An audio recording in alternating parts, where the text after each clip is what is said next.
Kemunculan Inul Daratista dengan goyang ngebor pernah dikritik pedangdut dengan Rhoma Irama. Sudah 18 tahun berlalu, perteruan Rhoma Irama dan Inul Daratista. Namun Inul baru-baru ini memberi pujian terhadap Rhoma Irama. Inul memuji penampilan Raja Dangdut Indonesia yang tengah bernyanyi dengan Elvy Sukaesih dan Rita Sugiarto.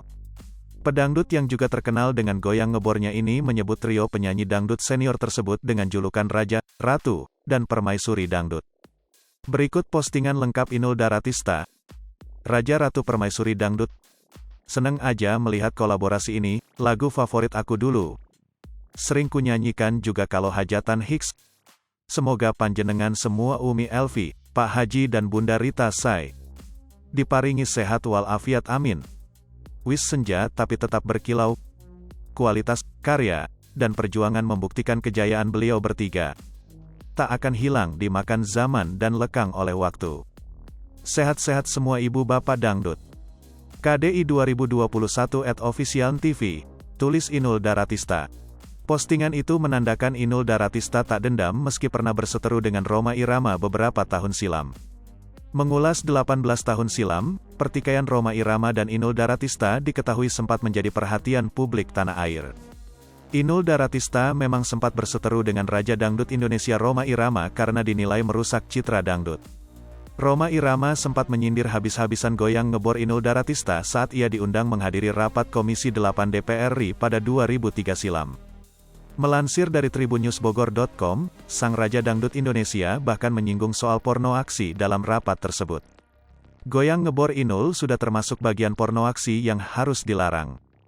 Goyang sensasional itu tak boleh dilakukan karena menimbulkan keresahan dan syahwat penonton, seru Rhoma Irama seperti dikutip dari Tribun News Bogor.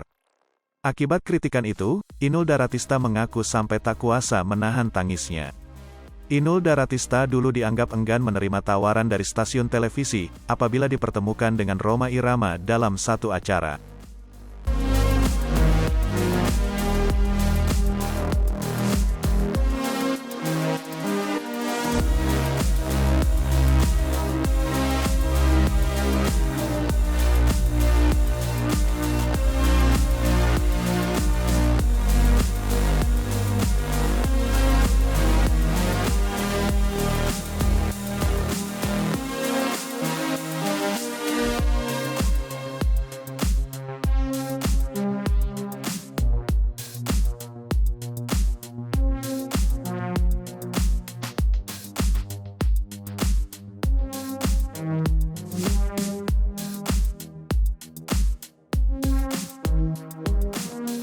Hai pemirsa Sri Popo TV, jangan lupa komen, like, dan subscribe, serta tonton terus berita-berita terupdate lainnya ya.